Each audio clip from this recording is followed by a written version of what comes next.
एक गांव में एक किन्नरों की टोली रहती थी। एक रात सुनसान सड़क पर एक नवजात बच्चे के रोने की आवाज आती। उसी वक्त वहां से एक किन्नरों की टोली ताली पटका करते गुजर रही थी। जब बच्ची के चीखने की आवाज सुनी तो उनमें से सिमरन नाम की किन्नर ने उसे उठाया। आसपास देखा तो उसे कोई दिखाई नहीं दी।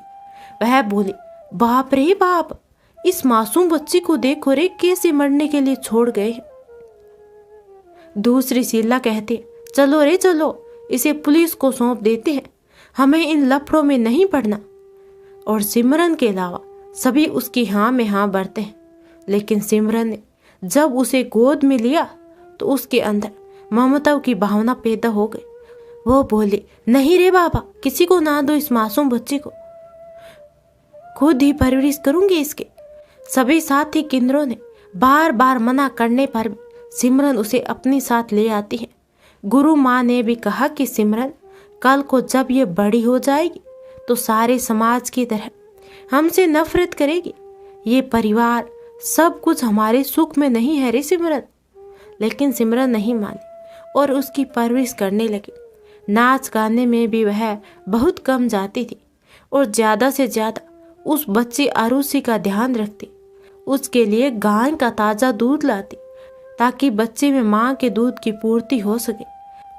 जब वह 2 साल की हुई तो अपने हाथों से ही पौष्टिक आहार बनाकर खिलाती। एक दिन अजय, जो सिमरन से प्यार करता था, उसके पास शादी का प्रस्ताव लेकर आया। क्योंकि सिमरन बहुत सुंदर थी और बुरे वक्त में उसने अजय का बहुत साथ दिया था। पता ही नहीं चला अजय को कि कब उसे सिमरन से प्यार हो गया। सिमरन हमेशा से ही दूसरों के दुख में साथ निभाती थी। जब अजय ने शादी के लिए कहा तो सिमरन ने आरुषि के कारण उसे मना कर दिया और वो ये भी जानती थी कि वह अजय को शारीरिक सुख नहीं दे सकेगी। वह आरुषि से जितना प्यार करती थी, अजय का उतना ही सम्मान करती थी। अजय ने कहा कि सिमरन, मैं तुम्हारे बिना नहीं रह सकता। हम दोनों अलग दुनिया बसाएंगे जहां तुम्हें कोई नाच गाने नहीं करने पड़ेंगे। अगर तुमने मुझसे शादी नहीं की तो मैं भी तुम्हारे साथ ही रहूंगा और तुम्हारे इस काम में साथ दूंगा। सिमरन ने मना करने पर भी अजय नहीं माना और वही किन्नरों की टोली के साथ रहने लगा।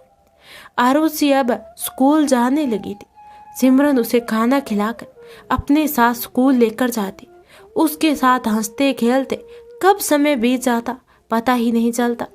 जब वह बड़ी हुई तो उसने कहा कि वह फैशन डिजाइन का कोर्स करना चाहती है। तो सिमरन ने अपनी जीवन भर की कमाई से उसकी फीस जो 5 लाख की थी भर दी और उसे अच्छे से हॉस्टल में भेज दिया। जब आरुषि छुट्टियां बिताने सिमरन के पास जा रही थी, सिमरन और उसकी साथी किन्नर सब आरुषि के स्वागत में सारे घर को सजाने में लगे हैं। सिमरन गुरु माँ से कहती है कि आज मैं बहुत खुश हूँ गुरु माँ, मेरी बेटी मेरे पास कितने दिनों से आ रही है।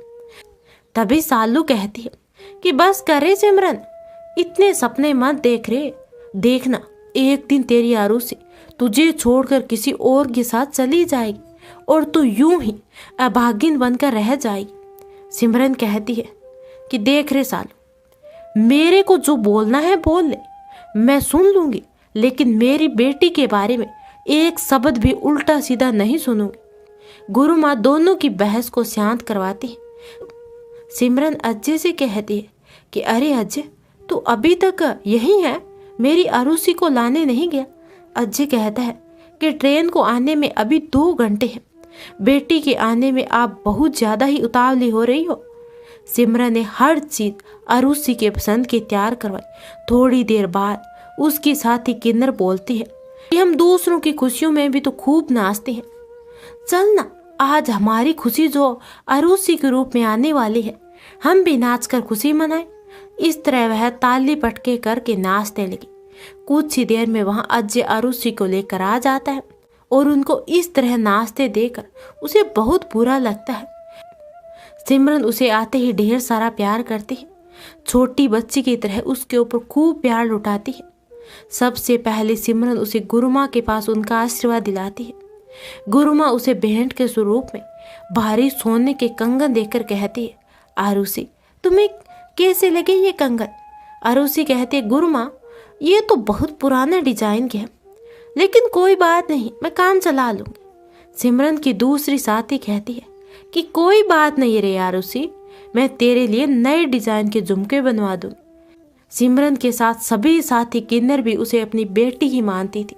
सबने उसके पसंद का केक भी बनाया कि आरुषि का पसंदीदा है।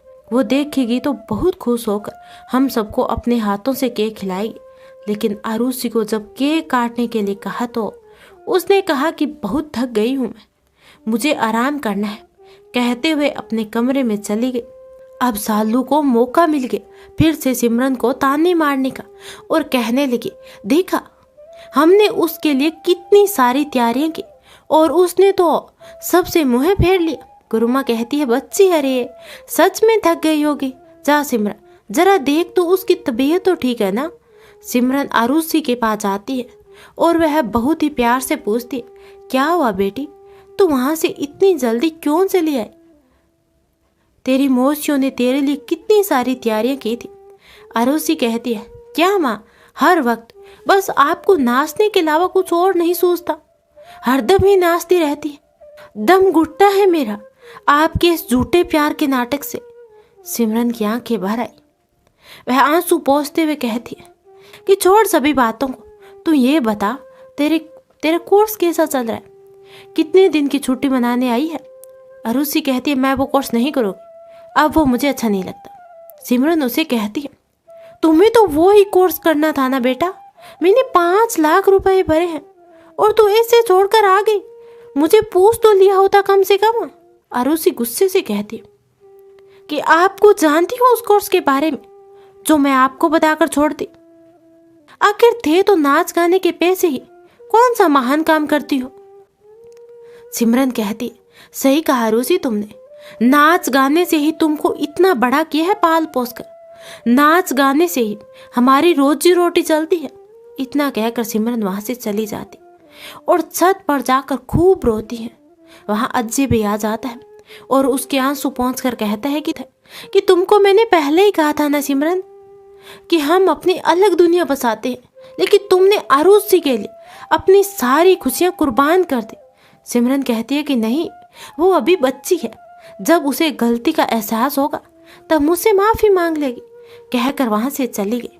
दूसरे दिन आरुषि किसी लड़के रवि से कहती है कि तुम मुझे जल्दी से शादी करके इन किन्नरों से आजाद करो, देखो अब मैं और नहीं सह सकती, इनके साथ बहुत घिन आती है मुझे इनके प्यार के नाटक पर।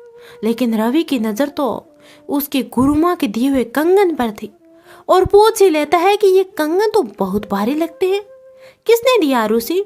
हाँ, कल गुरुमा ने दिए थे, लेकिन मुझे ये बिल्कुल भी पसंद नहीं है। रवि भी आरुषि को एक तोहफा देता है, कहता है कि आईने के सामने देखना कि तुम कितनी प्यारी लगती हो। उन दोनों को सिमरन देख लेती है। श्याम को सिमरन आरुषि के पास आकर समझाते हुए कहती कि रवि बहुत ही छिछोरा लड़का है, कई बार लड़कियों के मामले में जेल भी जा चुका है। देखो आरुषि, अभी तुमको सही गलत की पहचान नहीं है। आरुषि कहती है कि वो आपकी तरह हर बात पर ताली पटका तो नहीं करता, मेरे समाज का है। ये सुनते ही सिमरन रो कर वहां से चली जाती। गुरुमा के पास ही सभी किन्नरों की पूंजी रहती थी, इसीलिए सब अपने गहनों को श्याम की पूजा में पहनने के लिए निकाल रही थी। वहां अज्जै आकर कहता है कि कोर्ट ने 60 नोटिस भेजा है कि 1 महीने में हमें यह मकान खाली करना होगा। गुरुमा कहती है, ये क्या नई मुसीबत आ गई, इतनी जल्दी तो हम जैसे किन्नरों को कोई दूसरा मकान भी नहीं देगा। गुरुमा के सीने में दर्द होने लगता है और वह बेहोश हो जाती है। अजय जल्दी से डॉक्टर को बुलाता है। डॉक्टर एक इंजेक्शन और कुछ दवाइयां देकर कहता है कि अब आपको जिम्मेदारी का बोझ कम कर लेना चाहिए, क्योंकि तनाव से आपके सीने में दर्द हुआ है। यह कहकर डॉक्टर चला जाता है। गुरुमा कहती है, अब मेरी गद्दी का उत्तरदायित्व तुम में से किसी एक को लेना होगा और इसका फैसला मैं श्याम को पूजा के वक्त ही करूंगी। श्याम को किन्नरों के कुल देवता की पूजा रहती है, इसीलिए सभी किन्नर नई साड़ी और जेवर पहनकर पूजा में आते हैं, पूजा शुरू करते हैं। पूजा के बाद गुरु माँ 3 थालियों में अलग अलग चीजें रखती है और कहती है कि ये देवता के उत्तराधिकार को सुनिश्चित करेंगे। इस तरह चाबियों की ताली सिमरन के हाथ में आती है। गुरु माँ घोषणा करती है कि आज से आपकी गुरु माँ सिमरन ही है। सबको बहुत खुशी होती है, लेकिन सालू को गुस्सा आता है।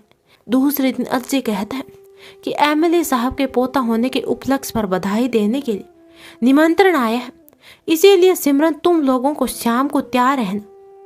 मैं मकान के सिलसिले में कोर्ट जाकर अच्छे से वकील से बात करता हूँ। सिमरन बाकी किन्नर साथियों से कहती है कि अब मैं नहीं जाऊंगी नाच गाना करने। लेकिन क्यों नहीं जाओगे रे सिमरन? तेरे बिना तो सारी महफिल सुनी रहेगी। गुरु माँ सिमरन से पूछती है। सिमरन थोड़ा झिझकते हुए कहती है कि ऐसी कोई बात नहीं है, अगर मैं चली जाऊंगी तो आपका ध्यान कौन रखेगा? गुरु माँ कहती है कि एमएलए साहब कल को हमारी बहुत मदद कर सकते हैं और उनको नाराज भी नहीं कर सकते।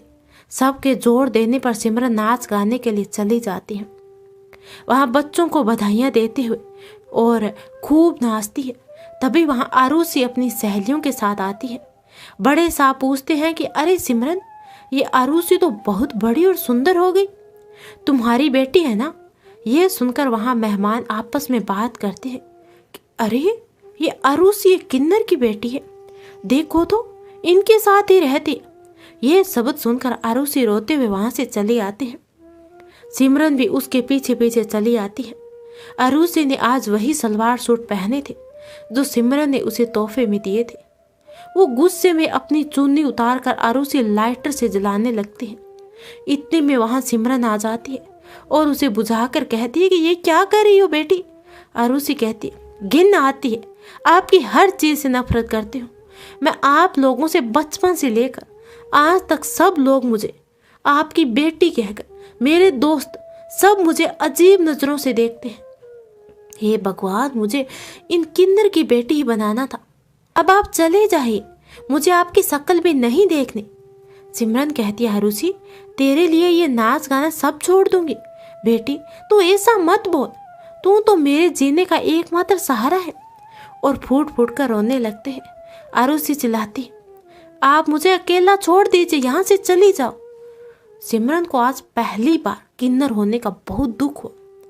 20 साल से जिस बेटी पर अपना सब कुछ लुटा दिया, आज उसके मुख से इतने कड़वे शब्द सुनकर सिमरन टूट चुकी थी। अजय ये सब देखता है और आरुषि के पास गुस्से में जाने लगता है, लेकिन सिमरन उसे रोक कर कहती है कि वो भी बच्ची है। नहीं सिमरन, वो 20 साल की हो चुकी बच्ची नहीं है। अब तुम कब तक उसके ताने सुनती रहोगे? उसे बताए क्यों नहीं देती कि उसी के समाज, उसके माँ बाप ने सड़क पर मरने को छोड़ दिया था और उस पर अपनी हर खुशी कुर्बान कर दी, और उसने। विजय रोते हुए कहते। सिमरन कहती है, बस करो अजय, कहा ना अभी वो बच्ची है।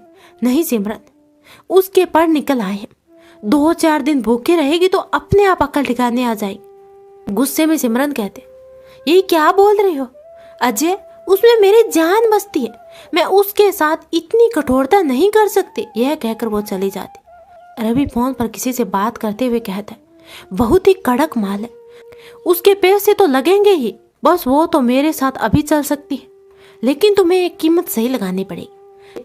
ये सब बातें आरुषि के बारे में हो रही थी। रवि उसे विदेश ले जाकर बेचने वाला था। तभी वहां आरुषि आ जाती है। आते ही कहती है, तुमने शादी के लिए अपने माँ बाप से बात की?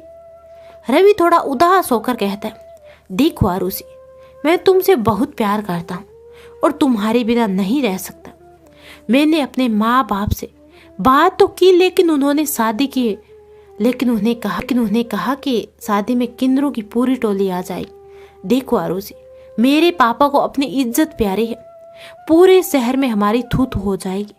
ये सुनकर आरुषि कहती है कि इन लोगों ने मेरा जीना मुश्किल कर रखा है, अब क्या होगा रवि?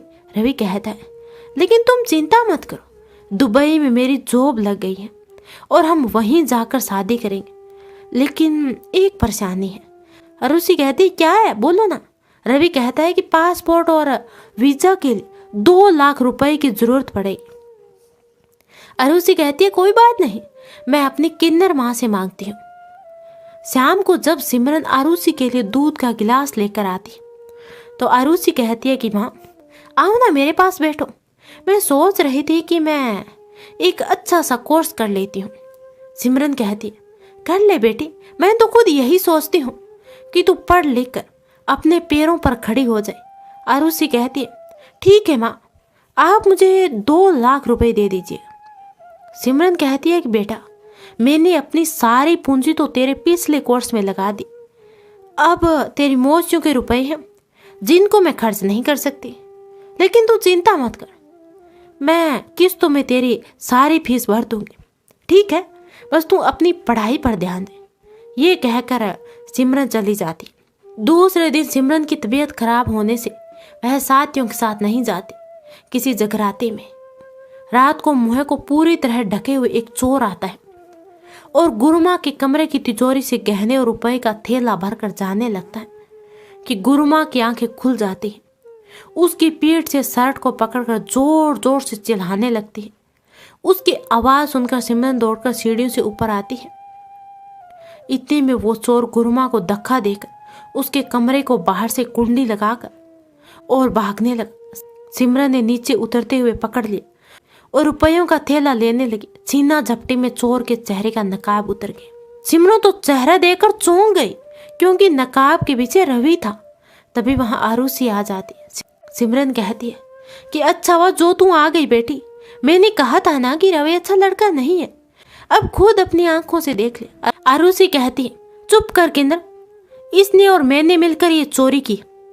थक चुकी हूं तुम्हारे प्यार के नाटक से, अब अपनी जिंदगी की नई शुरुआत करनी है मुझे रवि के साथ, और उसमें भी तू कांटा बनकर मेरी जिंदगी में आ गई। सिमरन के हाथों से तो मानो जान ही निकल गई हो। थैले पर से हाथ छूट गया। आरुषि थैले से कुछ नोट निकालकर सिमरन के ऊपर लुटाती है और कहती है कि यही चाहिए था ना तुमको कि लोग ऐसे ही नोट फेंके, ये लो, मैंने भी अपने इतने सालों की परवरिश का मोल उतार दी। सिमरन कहती है अच्छा वो जो मेरी परवरिश का मोल उतार दी, लेकिन मैं ये मेरे साथियों की जीवन भर की पूंजी लेकर नहीं जाने दूंगी, और उससे थैले को छीनने लगी। उधर गुरुमा अज्जे को फोन कर चोर के बारे में बताती है। सिमरन जब रवि और आरुषि को रुपए नहीं ले जाने देती तो रवि चाकू निकालता है और सिमरन के पेट पर वार कर दोनों भागने लगते हैं कि अज्जे पुलिस को साथ लेकर आ जाता है। दोनों को पुलिस ले जाती है। जाते हुए भी आरुषि को शीला सब बता देती है कि अगर सिमरन उसे सड़क से नहीं उठाती तो न जाने उसके साथ क्या होता। आरुषि पछतावे को मन ही मन लिए चली जाती है। उसे अपनी किन्नर माँ को बोलने की हिम्मत नहीं थी। भगवान ने किन्नरों को भी बनाया तो इंसान ही है, लेकिन समाज में उन्हें बहुत ही घृणा की दृष्टि से देखा जाता है। जो लोग हमेशा सबको दुआएं देते हैं उनको ये समाज कभी अपनाता ही नहीं, हमेशा उनके साथ भेदभाव करता है। ऐसा क्यों? अपनी सोच बदलो, उन किन्नरों की कोई गलती नहीं है। धन्यवाद।